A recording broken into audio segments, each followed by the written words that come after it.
Have you ever gotten a paper back and had your teacher say, "Be more specific," and you didn't know what that meant?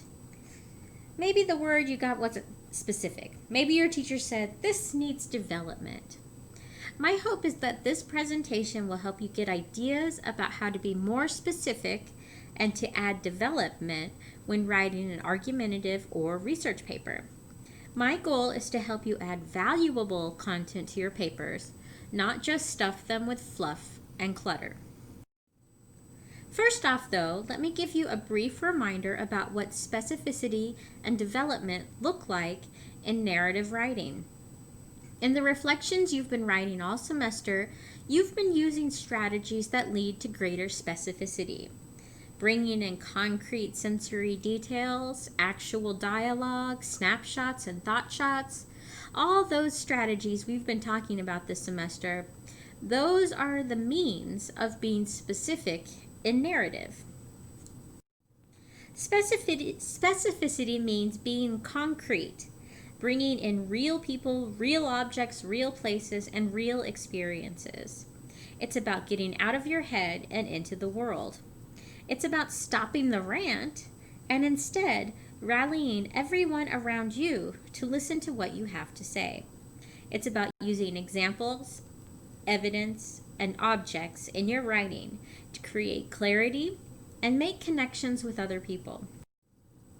Think about something like this aesthetics meme with the comparison of two styles of quarantining. Just by seeing a collection of objects associated with two different types of people, we're able to put two and two together and figure it out, what it's trying to say about those people without using any additional words. The objects helped us make that connection. It makes a lot of sense how to do that in a narrative essay, and you have had a lot of practice doing it this semester. But it is harder being specific when writing an argumentative or research paper because those tend to be based in ideas rather than experiences. But writers of really good argumentative papers should do their best to find a way to make their ideas concrete and real to their readers. Otherwise, we run the risk of our readers finishing a paper and saying, "So what? Who cares? Big deal." The way you bring in specificity in argumentative papers is by providing examples and explanation. Examples cover things such as evidence, personal experiences, anecdotes, quotes from sources, and statistics. Concrete, real-world stuff. You also need explanation of your examples. You need to comment on and or reflect on why these examples are important and why they prove your point. One way to remember this is to use what I call the 3X strategy for building paragraphs. All of your paragraphs should have a little bit of exposition, quite a bit of example, and a moderate amount of explanation. Let's look at each word on its own. We'll begin with exposition. Exposition is generally just the main points, like thesis statements and topic sentences. Exposition is when you tell your reader your main arguments and give previews about what your paper and paragraphs are about. Every paragraph should have a little exposition, a little bit of "this is what we're talking about now" kind of writing. You can think of exposition as telling. Exposition is when you explicitly tell your reader what your arguments are. If you cut down your paper to only the exposition, it should look like an outline. Exposition is often the easiest part of the paper to address if you are having organizational issues. Next, we have example. This is where the specificity comes in.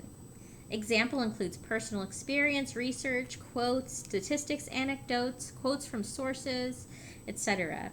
Use examples to support the statements made in your exposition. Think of this as your opportunity to show or prove your points.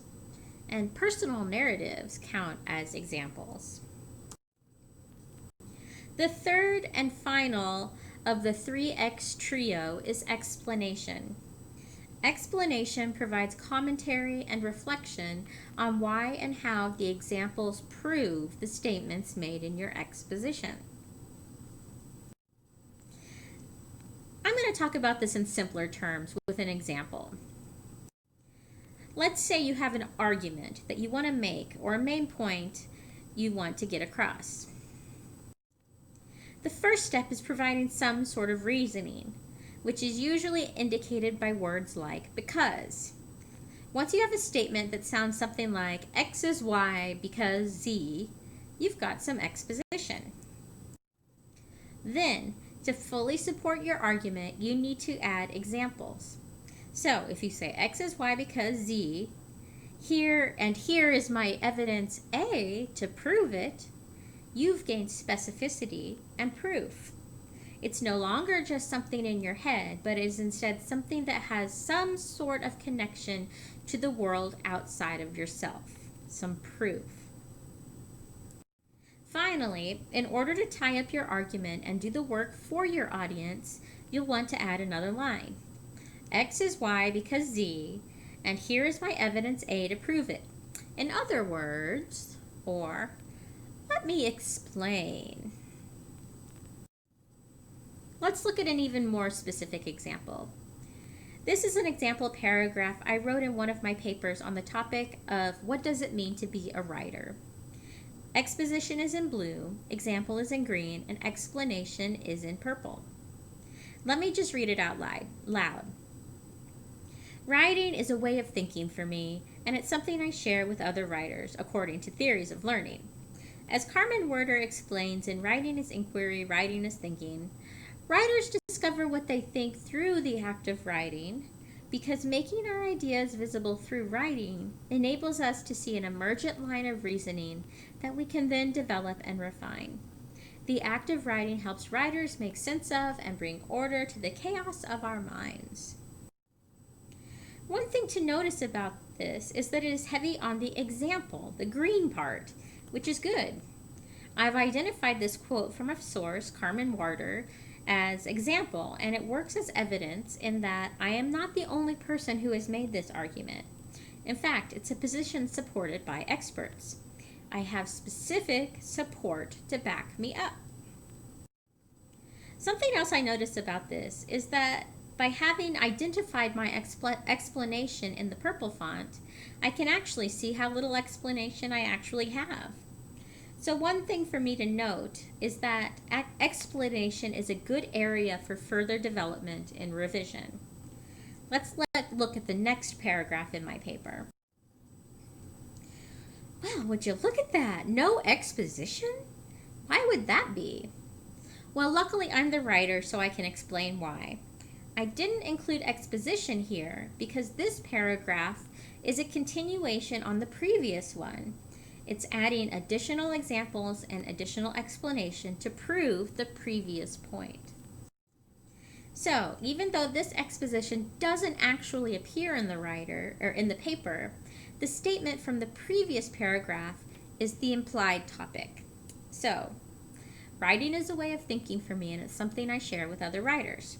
For instance, Louisa May Alcott describes Jo March as riding in a vortex, which is a kind of swirling tornado, ever spinning back into itself.